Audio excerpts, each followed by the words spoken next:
ভাগ্নিকে সাপে কামড়, 6 ফুট লম্বা সাপ হাতে নিয়ে হাসপাতালে হাজির মামা। মুর্শিদাবাদের সালার থানার কাকগ্রাম এলাকায় চাঞ্চল্যকর ঘটনা। ভাগ্নিকে সাপে কামড় দিতে দেখে 6 ফুট লম্বা জ্যান্ত সাপ ধরে ভাগ্নিকে নিয়ে সটান হাসপাতালে হাজির হলেন মামা। অসুস্থ নাবালিকার নাম অহনা সুলতানা, বয়স মাত্র 12 বছর। সোমবার বিকেলে ঘুমন্ত অবস্থায় হঠাৎই তাকে সাপে কামড় বসায়। সে সময় অহনা মামার বাড়িতে বেড়াতে এসেছিল রামপুরহাট থেকে। ঘটনার পর ভয় না পেয়ে বরং সাহসিকতা দেখিয়ে সাপটিকে জ্যান্ত ধরে ফেলেন মামা। এরপর অসুস্থ ভাগ্নিকে নিয়ে ছুটে যান সালার হাসপাতালে। ঘটনাটিকে ঘিরে ব্যাপক চাঞ্চল্য ছড়িয়ে পড়েছে কাকগ্রাম এলাকায়। হাসপাতালে কর্তব্যরত চিকিৎসক সাপটিকে চিহ্নিত করেন এবং দ্রুত শুরু করেন চিকিৎসা। চিকিৎসক নূর আলম জানিয়েছেন সাপটি বিষাক্ত নয়, ঢ্যামনা সাপ। তবে তিনি সতর্ক বার্তা দিয়েছেন সাপে কামড়ালে কখনোই জ্যান্ত সাপ ধরে আনার প্রয়োজন নেই। আবার রোগীর শরীরে একাধিক বাঁধন দেওয়াও ক্ষতিকর হতে পারে। সবচেয়ে জরুরি হলো যত দ্রুত সম্ভব হাসপাতালে নিয়ে এসে চিকিৎসা শুরু করা। এদিকে চিকিৎসকের কাছ থেকে সচেতনতার বার্তা শোনার পর নিজেও সংবাদ মাধ্যমের মুখোমুখি হয়ে সতর্ক করল ওই 12 বছরের নাবালিকা অহনা। সে জানায় তার মতো কেউ যেন এভাবে শরীরে বাঁধন দিয়ে সময় নষ্ট না করে। সে যে ভুল করেছে তা যেন আর কেউ না করে। চিকিৎসকও বলেছেন যদি বিষাক্ত সাপ হতো তাহলে এই ধরনের পদক্ষেপ প্রাণঘাতী হতে পারত। বর্তমানে অহনার শারীরিক অবস্থা স্থিতিশীল। তবে মামার এই অস্বাভাবিক পদক্ষেপ এবং ছোট্ট অহনার বার্তায় সচেতনতা ছড়াচ্ছে গোটা এলাকায়। আমাকে আজকে সাপে কামড়েছিল। আমি পায়ে বাঁধন বেঁধে সঙ্গে সঙ্গে হসপিটাল এসেছিলাম। ডাক্তারবাবু চিকিৎসা করেছিলেন এবং বলেছেন পায়ে বাঁধন বাঁধতে নিষেধ করেছেন। আমার মতো ভুল আপনারা করবেন না এবং সাপে কামড়ালে সঙ্গে সঙ্গে হসপিটাল আসবেন। আহানা সুলতানা। কোথায় কামড়েছিল? পায়ে না হাতে? পায়ে। কোন ক্লাসে পড়ো? 6-এ। কোথায় কামড়েছিল? কোন গ্রামে? কাকগ্রাম। বাড়ি কোথায় তোমার? আমার বীরভূম। বীরভূম কোন জায়গায়? বীরভূম কোন জেলা? এখানে কোথায় এসেছিলে? এখানে নানির বাড়ি। এই কটার সময় কামড়েছিল সাপে? কটার সময়? 4টের দিকে। বিকেল 4টের দিকে। এই মামা সাপটা ধরে বেঁধে নিয়েছিল না তো? বাবার নাম কি? বিকি। এমডি আরিফ।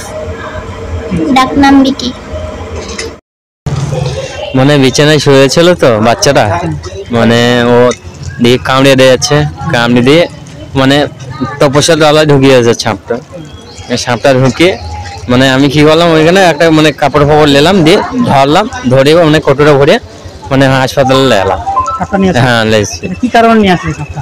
দেখলাম মানে মানে সাপ কি সাপ মানে আমরা তো জানি না কি সাপ। ডাক্তার হ্যাঁ। কখন কামড়িয়েছিল? তখন 4টে বাজে। কোন নাম কি জায়গায় কামড়িয়েছে? না। বয়স কত? বয়স ওই 12। কোন ক্লাসে পড়াশোনা করে? মানে 8-এ পড়ে। তুমি কিভাবে জানলে সাপে কামড়েছে? তুমি কিভাবে জানলে সাপে কামড়েছে? মানে ও শুয়েছিল, দিয়ে মানে কেউ বললো মানে কি মামা কামড়ে দিয়েছে। সেটাও মানে আমি ধরলাম, মানে কেউ ওইখানে ছিল, আমাকে ডেকে এলো। আমি বাড়িতে ছিলাম। এই সাপটা ধরে নিয়ে আসলে? হ্যাঁ। এখন কেমন আছে? আছে, ভালো আছে। এখন ডাক্তারবাবুর কাছে আছে। মামা হচ্ছে? হ্যাঁ, হয়নি আছে। বাড়ি কোথায়? কাকগ্রাম। তোমার নাম কি? রাজা শেখ। রাজা শেখ। তোমার বাড়ি কাকগ্রাম? আমার বাড়ি কাকগ্রাম। কামড়েছে বাবার নাম কি? বিকি শেখ। আচ্ছা, আজ এক নাবালিকাকে সাপে কামড় দেয়, তারপর সেই জ্যান্ত সাপটি তার মামা ধরে নিয়ে এসে হাসপাতালে আসে। এই বিষয়ে কি বলবেন? আচ্ছা, অহনা সুলতানা নাম ছিল পেশেন্টটা। সন্ধ্যা 5টার দিকে পেশেন্টটাকে হসপিটালে নিয়ে আসা হয় এবং মজার ব্যাপারও বলতে পারি বা মানে দুঃসাহসিক ব্যাপার, সেটা হচ্ছে গিয়ে জ্যান্ত একটা সাপ ধরে নিয়ে এসছে এবং সৌভাগ্যবশত সেই সাপটা র্যাট স্নেক ছিল, যেটা বাংলায় ঢ্যামনা সাপ বলা হয়, নির্বিষ সাপ। তো এবং তার সঙ্গে পেশেন্টের পায়ে একাধিক বাঁধন দেওয়াও ছিল।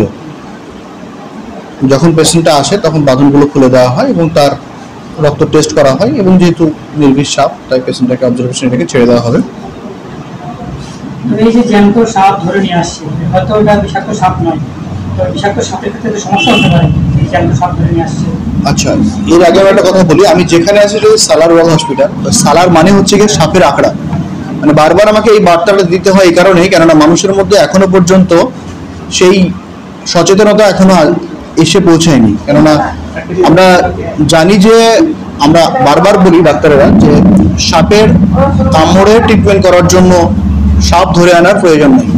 কেননা যদি ওই জ্যান্ত সাপটা মৃত সাপ হলেও, কারণ মৃত সাপ হলেও তার মাথায় তখনও পর্যন্ত বিষ থাকে, কোনো কারণে তার বিষ দাঁতটা যদি ঢুকে যায় তাহলেও সে কিন্তু আক্রান্ত হতে পারে। সুতরাং সাপ দেখে আমরা কখনোই ট্রিটমেন্ট করি না, আমরা সিমটম দেখে বুঝতে পারি, আমাদের এখানে কিছু টেস্ট আছে, টেস্ট দেখে বোঝা হয়, অবজারভেশনে রাখা হয় এবং সেরকম ভাবে ট্রিটমেন্ট করা হয় পেশেন্টের।